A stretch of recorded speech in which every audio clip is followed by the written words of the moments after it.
नमस्कार दोस्तों, मैं Umesh Sharma chart analysis channel पे आपका हार्दिक स्वागत करता हूँ। आज की वीडियो में बात करेंगे क्या हम बड़े टाइम फ्रेम का चार्ट देखकर ऑप्शन बाइंग कर सकते हैं या नहीं।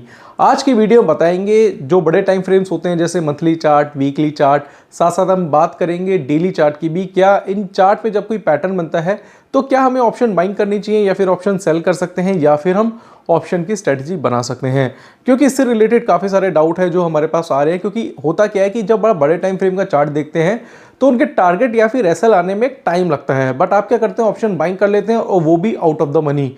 तो उसमें आपके नुकसान के चांसेस ज़्यादा होते हैं, क्योंकि इसकी ऐसी क्वेरीज मेरे पास बहुत सारी अभी सुनने को आ रही हैं। काफ़ी ज़्यादा लोगों के कॉल्स आ रहे हैं, व्हाट्सअप कर रहे हैं, और उनके अगर स्ट्राइक का अगर मैं पूछूं कि अगर मान लो उन्होंने कोई पोजीशन बनाई भी है और मैं स्ट्राइक की बात करूं तो वो ओटीएम या फिर डीप ओटीएम पे जा रहे हैं। तो आज की वीडियो में सारी चीज़ें कवर करूंगा, क्योंकि ये जो डाउट है, एक मेजर डाउट है, ये आपका क्लियर होना बहुत ज़्यादा जरूरी है। तो वीडियो काफ़ी एजुकेशनल है, शुरू से लेकर आखिर तक जरूर देखिएगा। चैनल को अगर आपने सब्सक्राइब नहीं करा है तो चैनल को सब्सक्राइब जरूर करिएगा। तो मैं स्टार्ट करता हूँ और हम देखते हैं। तो बेसिकली है क्या कि जैसे हम कोई भी चार्ट देखते हैं, कोई भी टाइम फ्रेम्स देखते हैं, एग्जांपल के तौर पे मैं आपको एस्कॉर्ट का चार्ट आपके सामने लगा देता हूँ। तो एस्कॉर्ट में एक पैटर्न बना है, क्योंकि हम जो भी चीज़ कवर करते हैं लाइव मार्केट में ही कवर करते हैं। तो एस्कॉर्ट का चार्ट देखते हैं, और अगर हम एस्कॉर्ट का चार्ट देखें और मैं वीकली चार्ट यहाँ पे लगा देता हूँ तो एक पैटर्न हमें देखने को मिला है जिसको बोलते हैं बेरिश हैरामी पैटर्न। ये बेरिश हैरामी पैटर्न है और मैं लिख देता हूँ बेरिश हैरामी। अभी रिसेंटली लोग क्या गलती कर रहे हैं वो मैं बताना चाहता हूँ। देखिए होता क्या है ना, हर एक आदमी को समझाना बहुत ज़्यादा मुश्किल हो जाता है। काफ़ी लोगों के कॉल आते हैं और सबके सेम ही डाउट होते हैं, सेम ही क्वेरी होती है। तो मैंने सोचा चलो इस टॉपिक पे एक वीडियो बना देता हूँ। अब है क्या कि एक बेरिश हैरामी पैटर्न बना हुआ है एस्कॉर्ट में, और इसके हिसाब से इसकी जो एक्चुअल सेलिंग बनती है वो बनती है 1850 के आसपास, 1850 के आसपास। मैं लिख देता हूँ 1850 के आसपास इसमें क्या है सेलिंग बनती है। अब ये ना पॉइंट ऑफ नोट कर सकते हैं, जो जो लेवल मैं आपको बता रहा हूं उसके अकॉर्डिंगली एग्जैक्ट सेलिंग जो इसकी बनती है ये बेरिश कैंडल के नीचे बनती है, और उसका लो जो है 1847 के आसपास है। मैं 1850 लिख देता हूं। एसएल जो बनता है इसका, एसएल जो बनता है वो बनता है 1920 का। एग्जैक्ट जो है वो 1918 का है। मैं यहाँ पे देख लेता हूँ 1918 का एसएल है, मैं 1920 का यहाँ पे गया एसएल लिख देता हूँ। तो सबसे पहले जब ऑप्शन में काम करते हैं तो पहले आपको एक कॉल निकालनी होती है कि मार्केट की डायरेक्शन क्या है, उसके अकॉर्डिंगली आपको टारगेट और एसएल लेना पड़ता है। अब यहाँ पे क्या करते हैं हम वीकली चार्ट देखते हैं, हो सकता है मंथली चार्ट भी हो, डेली चार्ट भी हो, वो मैटर नहीं करता, बट बड़े टाइम फ्रेम का चार्ट है। इसके हिसाब से इसका जो एसएल के बाद इसका जो टारगेट बनता है उसकी अगर मैं बात करूं तो टारगेट बनेगा इसका 1780 का, जो कि फर्स्ट टारगेट होगा। और अगर मैं टारगेट 2 की बात करूं तो वो रहेगा 1750 के आसपास। तो टारगेट वैसे कुछ होता नहीं है, बेसिक एक एरिया होता है, उसके आसपास आप क्या कर सकते हैं प्रॉफिट बुकिंग कर सकते हैं। अब ये देखिए आपने कि सेल का रेट ये है, एसएल ये है, टारगेट ये है।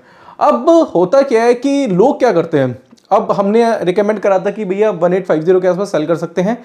जब एक गया था बढ़ के 1884 के आसपास तो भी हमने बोला था कि शॉर्ट पोजीशन बनाइए। हमने टेलीग्राम पे मैसेज भी लिखा था जिसमें स्पेशली लिख दिया था अपॉर्चुनिटी, अपॉर्चुनिटी है। उसके बाद लो बना, इसका लो बना 1810 का। अब लोगों ने क्या गलती करी हुई मैं आपको बताता हूँ। जैसे ही ये गिरा तो उन्होंने क्या करा, जब ये चला था 1840 के आसपास, 1830 के आसपास, तो उन्होंने क्या करा 1800 वाली पुटे प्लस करना चालू कर दी। 1800 वाली क्या करी, पुटे प्लस करना चालू कर दी। अब मैं आपको बताता हूँ गलती कहाँ कर रहे हैं आप। वो ये है कि सबसे पहले जो एंट्री होती है, जैसे इसकी एंट्री थी 1850 के आसपास थी, तो कोशिश करिए कि वहीं पे ही आपकी सेल पोजीशन होनी चाहिए। और कोशिश ये करिए कि जो भी पोजीशन आप बनाते हैं वो बनाइए एट द मनी पे या फिर इन द मनी पे। अगर आप बोले कि फंड की थोड़ी प्रॉब्लम है तो एट द मनी पे जाइए। और हो सकता है कि आप 1840 की भी ज़्यादा से ज़्यादा क्या ले सकते थे, इसकी पुट ले सकते थे 10 पॉइंट नीचे के आसपास की भी, वो आप चेक कर सकते हैं। तो एट द मनी की क्या कर सकते हैं, इसकी आप पुट लेते, या फिर आप क्या कर सकते हैं बाकी 10-20 पॉइंट्स ऊपर नीचे क्या पुट ले सकते थे। बट आप क्या कर रहे हैं, आप सीधे चले जाते हैं 18,000 पे। क्यों? क्योंकि सस्ती मिलेगी। टारगेट क्या है जी 1780 का। प्रीमियम कम मिलेगा, कम पैसा लगेगा, मार्केट गिरेगा तो पैसा ज़्यादा कमा लेंगे। ऐसा नहीं होता दोस्तों। होता क्या है कि आप 1800 वाली पुट ले लेते हैं, और मार्केट क्या है वीकली चार्ट पे बना हुआ पैटर्न है। अब ऐसा थोड़ा ना कि एकदम से ही गिर जाएगा, गिरने को एकदम गिर जाता है, बट मार्केट क्या है थोड़ा सा कंसोलिडेट करते हैं और आप हो जाते हैं पैनिक। अरे ये तो 5 पॉइंट ऊपर बढ़ गया, अरे ये तो 10 पॉइंट ऊपर बढ़ गया, इतने सारे मैसेजेस आते हैं। और कई बार मैं इरिटेट भी होता हूँ कि यार सेम क्वेश्चन कर रहे हैं, हुआ क्या भैया, इसका एसएल 1920 का है, टारगेट इसका 1780 का है, उसके बीच में तो घूमेगा ही। 5 पॉइंट बढ़ गया, 10 पॉइंट बढ़ गया, अब मैं क्या करूं, मैं 18,000 वाली पुट ले रखे, अरे भाई मैं क्या करूं उसमें। पहली बात है, आपको समझा समझा के परेशान हो गया हूं, आपको बेसिक क्लियर नहीं है, ना आपको टेक्निकल आता, ना आपको ऑप्शन आता, बस आप सट्टे मारने पे लगे पड़े हैं और फिर मैसेज करते रहेंगे, बार बार फोन कर देंगे, मेरी ये वाली कॉल पड़ी हुई है, मेरी वो वाली पुट पड़ी हुई है, पता नहीं क्या क्या। मतलब यार सीखो तो सही, बिना सीखे करोगे तो नुकसान खाओगे ही खाओगे। अगर मैं कह रहा हूं आपकी डायरेक्शन में भी चलाना स्टॉक, तब भी आपको नुकसान हो जाएगा अगर आपने स्ट्राइक का चयन ठीक से नहीं किया। 50 बार बता चुका हूं ये वाली बात, कोई बात नहीं, आप नए हैं, मैं दोबारा से बता दूंगा। समझे आप कि पहले जिस रेट पे आपका ट्रेड एग्जीक्यूट हुआ है वहीं पे आप एट द मनी लेंगे। अब मार्केट चला गया जब 18-10, फिर लोगों का फोन आया जी, जब एस्कॉर्ट चला था ना 1820 के आसपास का, तो मैंने क्या करा था, तब ली थी पुट। अरे भाई क्यों ली थी पुट, आपको पता है रिस्क रिवॉर्ड रेशियो कितना है उसका। अगर आप 1820 के आसपास अपनी पोजीशन शॉर्ट में बनाते हैं, 1920 का एसएल है, तो वहां से 100 पॉइंट का आपका एसएल है और नीचे टारगेट क्या 40 पॉइंट्स का, और उसमें भी आप 1800 वाली पुट ले रहे हो, आप 1800 वाली पुट ले रहे हो और मार्केट वहीं पे घूम गया तो जी सब जीरो, फिर बैठ गए जी ऐसे करके कि अरे तो नुकसान हो रहा है, मार्केट तो नुकसान वाली। ऐसा नहीं होता भाई, डायरेक्शन आपके फेवर में जाती है, बट आपको स्ट्राइक का चयन भी ठीक तरीके से करना पड़ेगा। अब बात आती है बड़े टाइम फ्रेम्स की। मैं बड़े टाइम फ्रेम क्यों कह रहा हूं, जैसे monthly chart, weekly chart, daily chart को भी हम कंसीडर कर सकते हैं। भाई उसमें टाइम लगता है, उसमें टाइम लगता है। मार्केट आपके हिसाब से नहीं चलेगी भाई साहब, आपको मार्केट के हिसाब से चलना पड़ेगा। आपको देखना है कि अगर ऐसा नहीं होता और अगर ऐसा हो गया तो कहां पे मैं अपनी पोजीशन को सेफ बना सकता हूं। मैंने, मुझे लग रहा है कि एस्कॉर्ट में पोजीशन बनानी है 1850 के आसपास, मैंने क्या करा जी, मैंने वहां पे एट द मनी पे पुट खरीद ली। पता है कोई बात नहीं, टारगेट नहीं आया, अभी उसी रेट पे घूम रहा है, तो वहां पे थीटा इतना ज्यादा हमारा डीके नहीं होगा क्योंकि हमारे पास टाइम है। अगर मान लो एट द वहीं पे ही क्लोज होता है, 1850 के आसपास ही क्लोज होता है, तो वहीं पे हम अपनी पोजीशन निकाल सकते हैं। और अगर हमारे फेवर में भी बंद होता है, देखो अगर एक्सपायरी है 24 फरवरी की एक्सपायरी है, तब तो बहुत टाइम है, 14 दिन है, और उसमें भी हमें देखने पड़ेंगे ट्रेडिंग सेशंस कितने हैं। तो बड़े टाइम फ्रेम में क्या होता है कि कई बार मार्केट वहीं पे ही रेंज बाउंड वहीं पे ही काम कराती है, टाइम लगता है ना। अब कोई टेक्निकल एनालिसिस या कोई भी एनालिसिस ये नहीं कहती ना कि आपका टारगेट कितने दिन में आएगा, बताता कोई नहीं है, कभी भी हो सकता कल आपका टारगेट आ जाए। बट फिर भी आपको क्या करना पड़ता है, जब बड़े टाइम फ्रेम पे काम करते हैं तो आप, अगर आप ऑप्शन बाइंग नहीं करें, हालांकि मैं कहता हूं कि बड़े टाइम फ्रेम का चार्ट देखिए ऑप्शन बाइंग ना करें, बट वही प्रॉब्लम है कि ऑप्शन सेलिंग के लिए फिर इतना फंड होता नहीं है ना। ऑप्शन सेलिंग के लिए इतना फंड होता नहीं है, और ऑप्शन सेलिंग के लिए इतना फंड होता नहीं है तो होता क्या है कि फिर आप ऑप्शन बाइंग करते हैं, बट उसमें भी आप गलती करते हैं कि भैया आप खरीद लेते हैं ओटीएम की पुट या कॉल, तो उसमें तो फिर नुकसान होने के चांसेस ज़्यादा होते हैं। अगर मान लो कि हम कहते हैं जी 1850 के नीचे है वीक, और मान लो वहाँ से आपने 1800 वाली पुट ले भी रखी है और एक्सपायरी हो जाती है 1810 की, तो हम तो कह देंगे ना हमने तो 1850 पे सेल कराया था, 1810 और प्रॉफिट बुक कर लो, मान लो 40 पॉइंट, बट आपने क्या कर रखा है, 1800 वाली पुट खरीदी हुई है और आपको नुकसान हो रहा है। आप कहोगे मेरे फेवर में चला फिर भी मुझे नुकसान हो गया। अरे कम पैसे लगाए आपने, वो ठीक है आपकी बात, मगर भाई पैसा तो जीरो हो रहा है ना आपका, आप समझते क्यों नहीं है इस चीज़ को। फिर वो आप गलती वही है आपकी, ओवर स्मार्ट है। कल मेरे पे कॉल, परसों कॉल आया मेरे पास, मैं रियलिटी बता रहा हूँ उनको, उनका कॉल आया और बड़े परेशान थे वही, और उनको कुछ 10-1 लाख रुपए का नुकसान हो गया निफ्टी में। उन्होंने क्या करा था, किसी CNBC में कोई एनालिस्ट की बात सुनी, और उन्होंने क्या करा था, पिछले महीने की कुछ 17-18 तारीख को उन्होंने 19,000 वाली कॉलें खरीदने चालू कर दी, वो भी खेत बेच के। हो सकता है वो सुन रहे हो मेरी वीडियो, बट कहना चाहूँगा उन्हें कि उन्होंने खेत बेच के 10 लाख रुपए लेके उन्होंने 19,000 वाली कॉलें खरीदने चालू कर दी, जब निफ्टी का रेट चला था कुछ 18,000 के आसपास। अब ये बताओ, 18,000 का रेट चल रहा है, 19,000 वाली कॉलें ले ली किसी के कहने पे, ना उनको एसएल पता, ना उनको कोई टारगेट पता, ना उनको ऑप्शन की कोई जानकारी, और उन्होंने क्या एवरेजिंग कर करके आज उनका नुकसान हो रहा है काफ़ी। और 24 फरवरी की एक्सपायरी है उनकी, परसों तक उनका 5.5 लाख का नुकसान हो रहा था, तो मैंने बोला था कि पोजीशन अपनी स्क्वायर ऑफ कर दो। बट क्या होता है ना, लोगों को नॉलेज नहीं होती और वो फिर ना ब्लेम करते हैं कि उसके कहने पे करा था, अरे उसके कहने पे करा था, वो कोई मेरा चाचा साहब थोड़ने लग रहा है, वो वो तुम्हारा कॉल थोड़ा, कल तुम कॉल करोगे उसे, तुम्हारा कॉल थोड़ी ना उठाएगा वो, तुमसे बात भी नहीं करेगा वो, तुम्हें तो नंबर भी नहीं पता होगा उसका। मतलब उसके कहने पे कर लिया। बट अगर किसी को सुनना भी है ना तो ठीक से सुनो, उसे पूछो। अगर मैं भी कोई कहता हूं ना कि भाई ये यहां से इतना जा सकता है, तो आपका पूछने का हक है कि भाई इसका एसएल क्या है। टारगेट तो बता रहे हो, टारगेट तो दुनिया बताती है, बट बताओ इसका एसएल क्या है, एग्जिट कहां पे हो, और एंट्री हमें कैसे लेनी है। हम ऑप्शन बायर हैं तो कौन सी कॉल या पुट खरीदे, या पोजीशन को कैसे हेज कर सकते हैं, नेकेड पोजीशन भी बना रहे हैं तो कहां हमारा पे ऑफ क्या है। ये सारी चीजें दोस्तों आपको आनी चाहिए। बट आप क्या प्रॉब्लम सबसे बड़ी पता क्या है, मेरे को कई लोग मिलते हैं, वो कहते हैं जी कोई टिप बता दो। मैंने कहा यार टिप कुछ नहीं होती, टिप एक टेम्परेरी चीज है, आप ले लोगे 4 पैसे कमा लोगे तो कुछ नहीं होगा उससे, आप सीखो। कह रहा सीखना वीखना नहीं होता, हमसे सीखा नहीं जाता, आप बता दे करो हमें। तो लोगों को ना एटीट्यूड इस तरीके का है, वो सीखना नहीं चाहते। जब फटका पड़ता है ना उन्हें, बड़े वाला फटका जब पड़ जाता है, तो फिर उनका बात करने का तरीका ही अलग हो जाता है। देखो माइंड मत करना, बट ये हार्श रियलिटी है। जब आदमी की जेब में पैसा होता है ना तो एटीट्यूड रहता है उसके अंदर। जब पैसा चले जाता है ना तो आवाज़ में चेंज आ जाता है उसके, वो फिर अलग तरीके से, भैया पहले तो सीखोगे आप, नहीं सीखेंगे, हमें सीखने की जरूरत नहीं है। 5 साल हो गए हमें मार्केट में काम करते, पता है आपको, 5 साल हो गए, 5 साल से ट्रेडिंग कर रहे हैं, अब हमें सीखने की जरूरत नहीं है। और जहां नुकसान होता है तो वहीं पे उनकी टोन चेंज हो जाती है। तो भाई देखो 5 साल 10 साल हो गए मार्केट में, मैटर नहीं करता, मैटर करता है कि आप जो भी काम कर रहे हैं उसमें परफेक्शन कितनी है आपके। सट्टे मारने वाला आदमी तो कहीं पे भी सट्टे में लगा लेगा, सट्टे मारने वाला आदमी तो कहीं पे भी सट्टे कर लेगा, बट आपको एक्चुअल में पता होना चाहिए कि मेरे को किस रेट पे बेचना है, किस रेट पे खरीदना है। आज की वीडियो में दोस्तों मैं आपको ये बताना चाहता हूँ, जब भी बड़े टाइम फ्रेम पे कोई भी ट्रेड बनाए तो कोशिश ये करिए कि एट द मनी पे करें। हालांकि अगर आप छोटे टाइम फ्रेम पे भी काम करते हैं ना तो उसमें भी आप एट द मनी पे लेने की कोशिश करें। जैसा वर्ली चार्ट पे काम करें, 30 मिनट के चार्ट पे काम करें, तो भी at the money, in the money पे जाओ।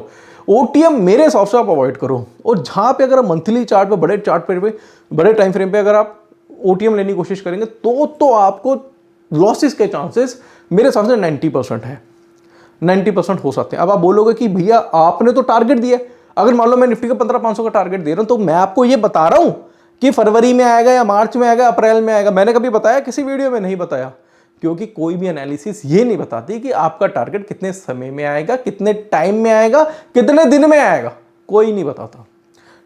ये बड़े टाइम फ्रेम के चार्ट्स होते हैं, उस पर टाइम लगता है। अब मान लो छोटे टाइम फ्रेम के चार्ट देखना, वर्ली चार्ट, उसमें 200 पॉइंट का स्टॉप लॉस है, मान लो 300 पॉइंट का टारगेट, तो पता है कि भैया 2-4 दिन में तो 200-300 पॉइंट की मूवमेंट हो ही जाती है। तो 2-4 दिन में तो टारगेट आ ही जाता है, आज भी आ सकता है, कल भी आ सकता है, ठीक है, उसमें इतना ही टाइम लगता है। बट बड़े टाइम फ्रेम में टाइम लगता है।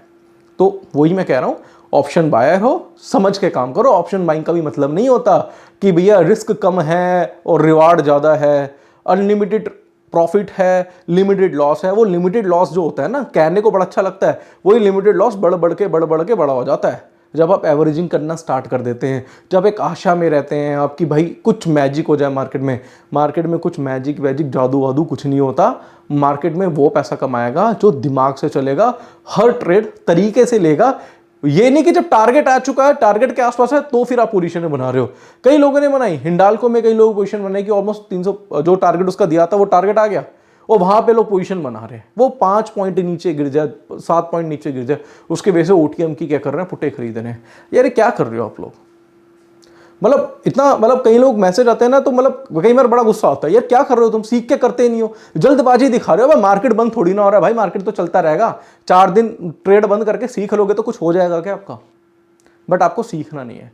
तो इस तरीके के जब मैसेजेस आते हैं, कॉल्स आती है ना, तो एक एक बंदे को समझाना बहुत ज़्यादा मुश्किल हो जाता है। यकीन मानिए बहुत कॉल्स आते हैं मेरे पास, मैं कॉल्स उठाता हूँ आप लोगों की, बट वही क्वेश्चन, वही फालतू की बातें, वही मैंने जी वो 19,000 वाली कॉल ले रखी है, कोई कह रहा है जी 18,000 वाली कॉल ले रखी है, कोई कह रहा है जी 16,000 वाली पुट खरीद लो भी सही, 15,500 आएगा। अरे क्या यार, पता ही नहीं। पे ऑफ के बारे में पूछो, पे ऑफ क्या होते हैं, अगर आप ऑप्शन इस रेट पे खरीद रहे हैं, अगर यहाँ पे क्लोजिंग क्या होगा वो तो पता नहीं जी।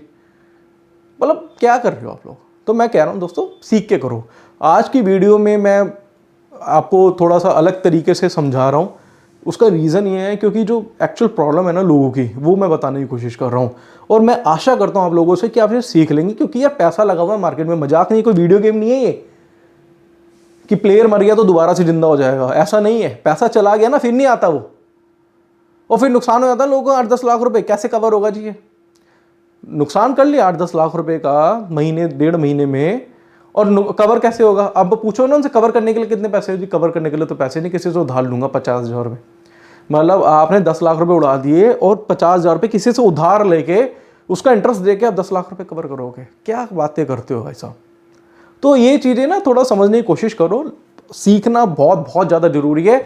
और अगर इस एटीट्यूड में रहोगे ना कि मैं नहीं सीखूंगा, मेरे को सब कुछ आता है, तो मार्केट आपको बता देगा एक्चुअल में आपको क्या आता है। आपको ये भी नहीं पता कि अगर कोई डायरेक्शन भी, अगर आपको डायरेक्शन ट्रेडिंग भी कर रहे हो, आपको ये तक नहीं पता कि मेरे को कौन से स्टॉक की कॉल पुट खरीदनी है। आपको ये नहीं पता बायर सेलर क्या होते हैं। आप खरीद लेते हैं बढ़ते रेट पे और बेचते नीचे वाले रेट पे। बायर सेलिंग में डिफरेंस क्या होता है, आपको ये एक बेसिक चीजें क्लियर नहीं है आप लोगों को। और ये सब लोगों के साथ है। मार्केट में 3-4 साल पुराने बैठे हुए ना, उनको भी कई लोगों को ऑप्शन के बारे में नॉलेज नहीं है। स्ट्रेटेजी ठीक है, स्ट्रेटेजी बना के काम करते हैं। मैं कह रहा हूं नेकेड भी बना सकते हैं पोजीशन, ऐसा जरूरी नहीं है। हालांकि कई बार हम स्ट्रेटेजी बनाने के चक्कर में रहते हैं तो उसमें प्रॉफिट भी लिमिटेड होता है। मैं भी कई बार पोजीशन नेकेड बनाता हूं, ठीक है, बट पता होता है उसके पे ऑफ, पता होता है कि हाँ मार्केट यहाँ पे क्लोज करेगी तो मेरा कितना नुकसान हो सकता है। अब देखो एक और तरीका मैं आपको थोड़ा सा बता देता हूँ। आज की वीडियो थोड़ी अलग तरीके की है। तो यहाँ पे अगर मान लो कि एग्जाम्पल के तौर पे आपने क्या हुआ, मान लो 1840 की पुट खरीद भी ली, 1840 की जो भी नियरेस्ट स्ट्राइक के आपने पुट खरीद ली, और आपको पता है जी 1920 का मेरा क्या है एसएल है कि 1920 जाएगा तो मेरा एसएल कट जाएगा। अब क्या होता है ना, अगर आप फ्यूचर सेल करते हो तो उसमें नुकसान ज्यादा होता है, बट क्या होता है कि आप एट द मनी की पुट वगैरह खरीदते हो तो उसमें चलो ठीक है जी, लॉस लिमिटेड है।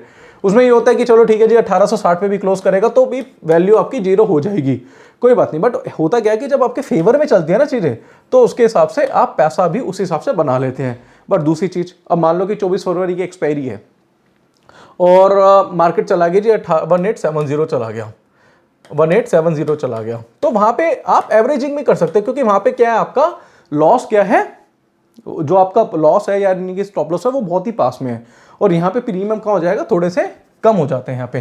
तो वो एवरेजिंग आप कर सकते हो, वो एवरेजिंग बुरी नहीं है।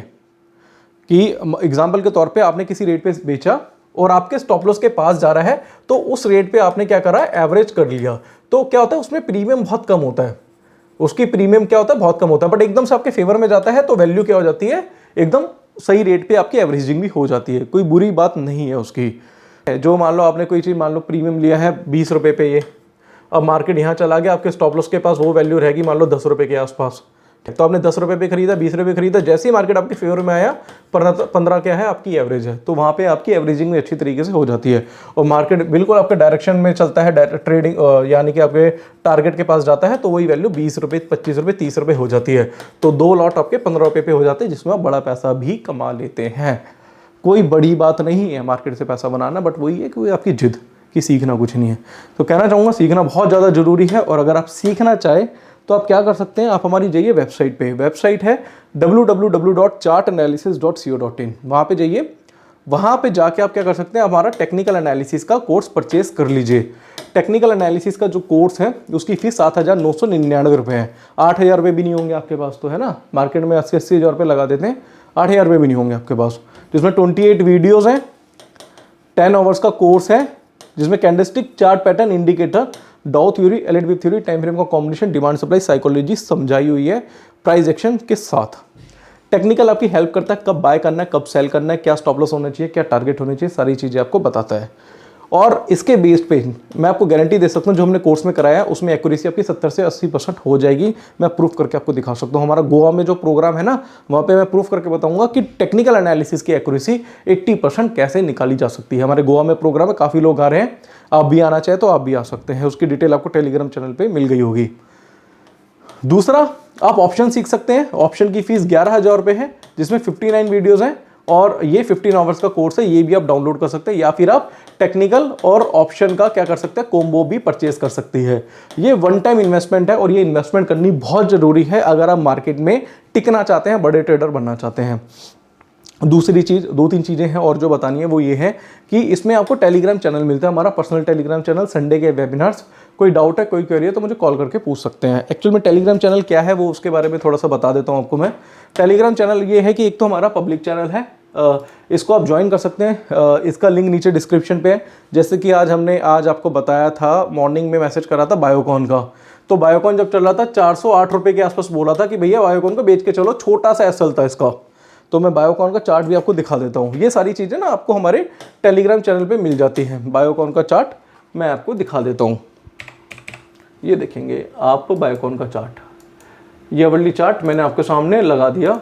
ये देखेंगे यहाँ पे हमने बोला था 408 पे जब चल रहा था कि भाई छोटा सा एसएल है, आप सेल कर दो, और यहीं पे लो कितना बना था दोस्तों, 401 रुपये के आसपास का लो भी बन गया था। तो आज बायोकॉन में काफ़ी लोगों ने ट्रेड करके पैसा बनाया। हालांकि क्लोजिंग उसकी बाद में 407 रुपये के आसपास होगी, बट जो हमारा टारगेट था वो ऑलमोस्ट अचीव किया था, इंट्राडे में हो गया था बायोकॉन में। इस तरीके के मैसेजेस आपको हमारे चैनल पे आते हैं, उसका लिंक आपको नीचे डिस्क्रिप्शन में मिल जाएगा, पब्लिक चैनल का लिंक। दूसरा हमारा प्राइवेट टेलीग्राम चैनल है जो कि बहुत ज़्यादा स्पेशल है। इसमें आपको टाइम टू टाइम अपडेशन मिलती है। जो भी चार्ट पे पैटर्न बनता है उसकी फोटो क्लिक करके भेज देते हैं। जिस भी चार्ट पे पैटर्न बना है जो आपको ना लर्निंग के साथ साथ अर्निंग में बहुत ज़्यादा बेनिफिट करेगा, आपका बेनिफिशियल रहेगा आपके लिए। ये लेना, ये हमारा ये प्राइवेट टेलीग्राम चैनल है, ये सिर्फ हमने कोर्स के स्टूडेंट्स को देते हैं। जिस भी स्टॉक में पैटर्न बनेगा उसकी फोटो क्लिक करके भेज देते हैं। तो ऑर्गेनिक स्कैनर की तरह काम करता है ये। साथ साथ बताएंगे कि बैंक ऑफ बड़ौदा में जैसे बीरिश एंगल्फिंग बना था, या एसजीएक्स में पैटर्न बना था, एस्कॉट का हमने भेजा था आपको, निफ्टी में पैटर्न बना था, ऐसे जो भी पैटर्न बनते हैं उसकी फोटो क्लिक करके हम क्या भेज देते हैं, जो कि आपके लिए बहुत ही ज़्यादा बेनिफिशियल रहता है। और ये एक तरीके से क्या है, ऑर्गेनिक स्कैनर की तरह काम करता है। जो ऑर्गेनिक स्कैनर है उसकी तरह काम करता है। ये ग्रुप आपको मिलेगा। साथ साथ संडे के वेबिनार्स है, कोई डाउट है, कोई क्वेरी मुझे कॉल करके पूछ सकते हैं। तो आशा करूँगा आज की वीडियो में जो जो चीज़ें मैंने कवर करी हैं वो आपको समझ में आई होंगी, और मंथली चार्ट, वीकली चार्ट में जब कोई पैटर्न बने तो किस तरीके से ट्रेड बनाना है उसके बारे में आपको समझ में आया होगा। साथ साथ कहना चाहूँगा कि 2 ब्रोकर के लिंक है नीचे डिस्क्रिप्शन बॉक्स पे, उसमें अगर डीमेट अकाउंट ओपन कराएंगे तो संडे का वेबिनार आपको फ्री ऑफ कॉस्ट मिलेगा। इसके साथ साथ जो लोग गोवा आ रहे हैं तो उनके लिए और भी हमने 3 दिन में काफ़ी चीज़ें रखी हैं, बहुत सारी स्पेशल चीज़ें हैं जो हम 3 दिन के सेशन में आपको बताएंगे। और ऑफलाइन क्लासेस क्या होती है आपको पता चलेगा जब आप हमारा प्रोग्राम अटेंड करेंगे। तो आशा करूँगा ये वीडियो आपको पसंद आई होगी। वीडियो पसंद आती है तो लाइक करें, शेयर करें, चैनल को सब्सक्राइब करें। कोई डाउट है, कोई क्वेरी है तो नीचे दिए गए नंबर पर कांटेक्ट कर सकते हैं। आज के लिए बस इतना ही दोस्तों, धन्यवाद।